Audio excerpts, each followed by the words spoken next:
Government service contracting scheme conceived to further alleviate the plight of public transport drivers and operators amid soaring gas prices enter its second week of effectivity today. So the president took to Araneta Center in Cubao, Quezon City to check out the proceedings of the program, whose membership has risen 50 times over from 400 in the last week's kickoff to 20,000 right now. Our Clayzel Pardilia has more on this program.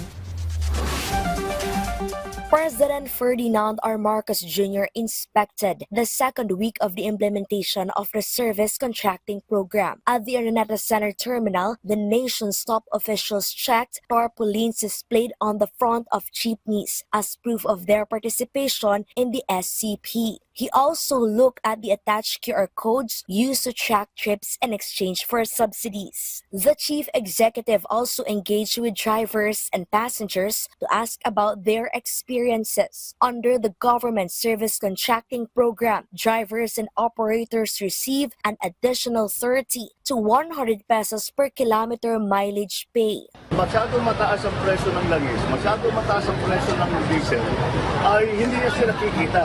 Pag hindi na sila kumikita, hindi na sila lalabas. Wala nang kayong sasakyan. Kaya unang-una, susuportahan natin yung mga driver, yung mga operator.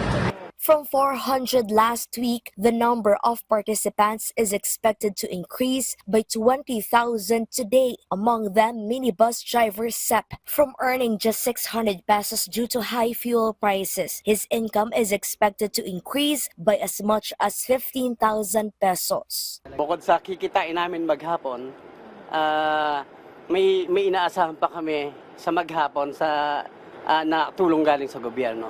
Kaya natutuwa po talaga kami. Dadagdag ko sa mga pangangailangan ng anak ko siyempre, saka pangangailangan ko din. Nagpe-pay out na tayo today, no? Yung mga nagbiyahe noong Wednesday, just to show them na hindi inaabot ng buwan-buwan po ito. 3 to 5 days, mababayaran kayo.